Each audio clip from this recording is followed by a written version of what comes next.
بسم الله. waxaan salaamaynaa ummadda Soomaaliyeed guud ahaan dibad iyo dakhil bagaar ahaan waxaan salaamaynaa bahda saxaafadda 17kii bishii saddexaad maalin arbaca ah qayladhan inna lillahi wa inna ilayhi raaji'uun waxaan ummadda Soomaaliyeed iyo dawladdeedaba u sheegaynaa masiibooyinkii rabbaaniga ahaa iyo mabdii gumaysiga ah ee Kenya ay dalkeena ku soo qaaday duulaanka inuu ballaadhay 15kii isla bishan ma habeen isniina saacaduna ay 1:00 ahayd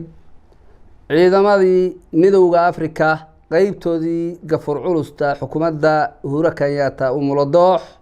waxay xasuuq ka sameeyeen deegaanka Hoosungow ee gobolka Jubbada Hoose xasuuqu ma cusbo waxaase cusub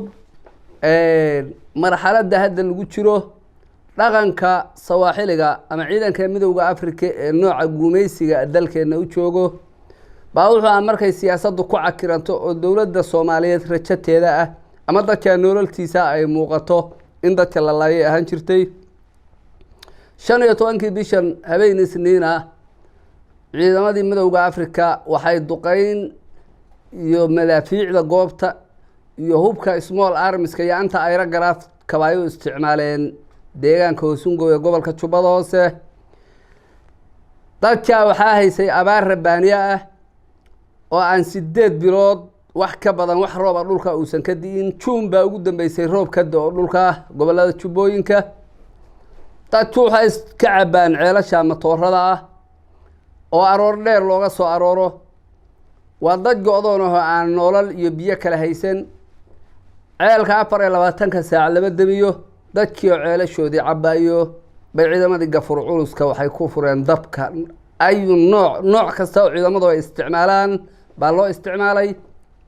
meesha waxaa ku baaba'ay dad iyo dunyo waxaa ka dhacay qax laga qaxay magaaladii waxaa dhex yaalo in ka badan 150 neef oo xoolaha dadku ay ku dhaqmaana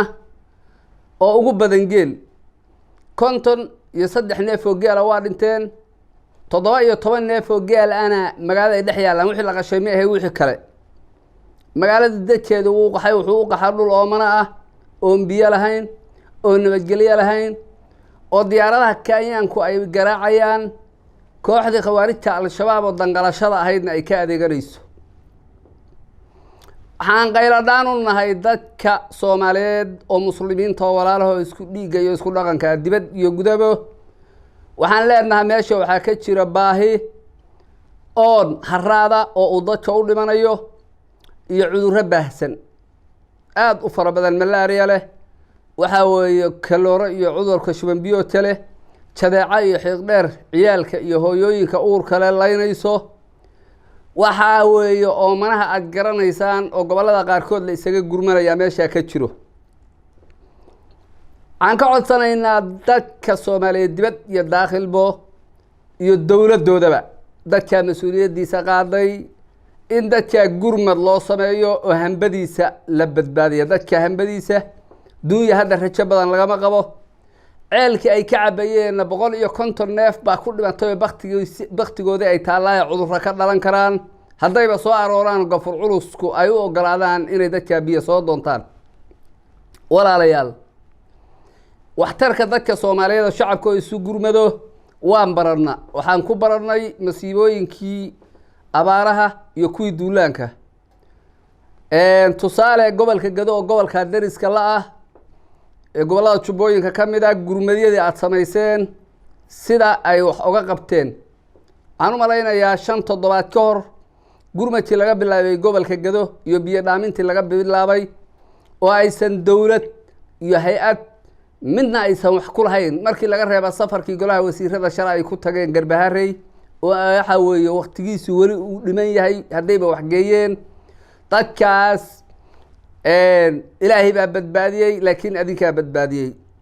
waxaan doonayaa marka inaan idin sheego dib idinkugu noqdo ciidamada midowga Afrika waxay isticmaalaan ee joogo gobolka Gado degmada Ceelwaq area iyo gobolka Jubbada Hoose gaar ahaan degmooyinka Kismaayo Afmadow iyo Badhaadhe waxay sameeyeen qabaa'ilada yada Soomaaliyeed oo wada dhasho walaalaha inay isu isticmaalaan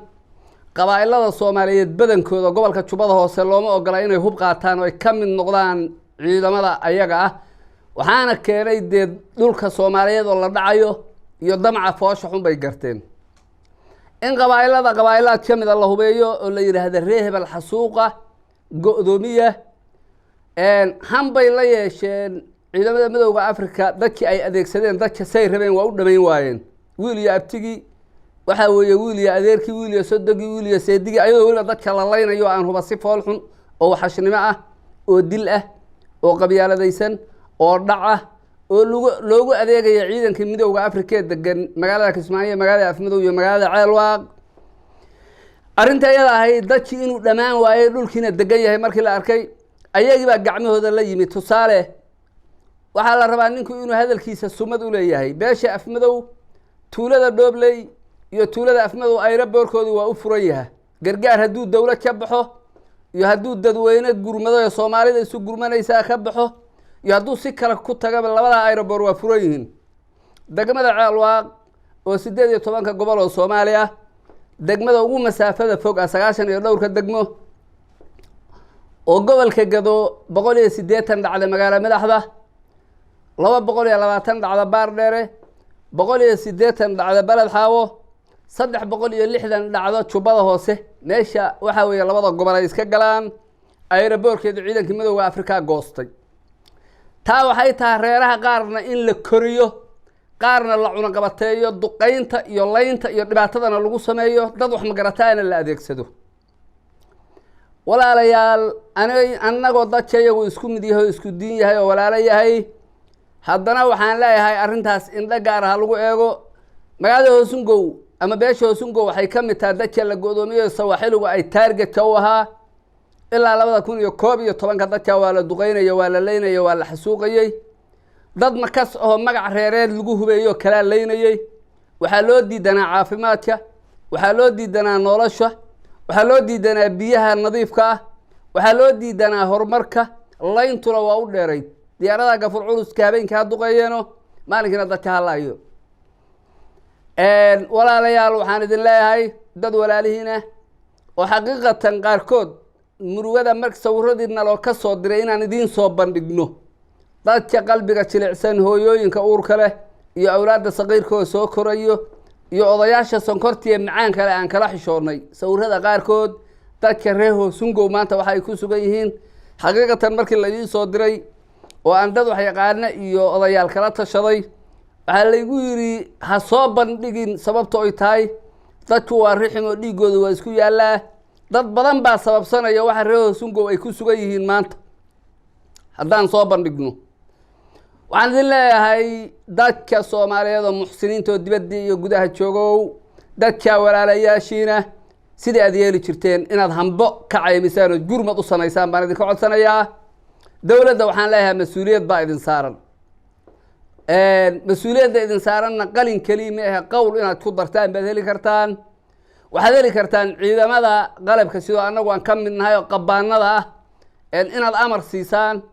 سببته إيتاي وحنا لبراي وحيا هيد أنا إن عند بنا الشعب كأوبد باده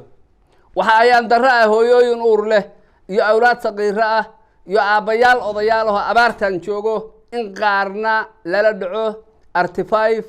هو بيجنت فينتي BM يوم ذا فعل وقرأ ميت شو دبرناك يا لقارنا أي أون لنتان دولتنا أين حلنا وأيان درو آد بأيان درو تاي إن وحلنا هاي أنا قبارنا هو أمريكينا إن أتشلعسن ومدة إن لبد بادينا وحنا لبراي تاي حتى دولتو ننقو يعني بيا إسكامات دولت دك نبى جيدها كوس لمن أيوه إن وحاوي مركا وحنا الله ولا ريالو وحاوي على فيرين كرين ومرة بعد مركا نكوع علي عن كعشورنا إن صوبا نضغط قلبية ذا يعرف ما كذا إنا يوحول لما عن كيا ابني بكتيره سنجو مقالدنا هو أرطب بختي حواليه بعد حياله لا أنت ذاك أول بوي سجتيرين وهذا وكوسي بناينا ويغسي درتي عارف ما در هذا أزنا واتشرته وحيدين فرن كلي أيضا صحافات وديران دون وحي سؤالات دي بعد سؤال دون ثاني السلام عليكم ورحمة الله وبركاته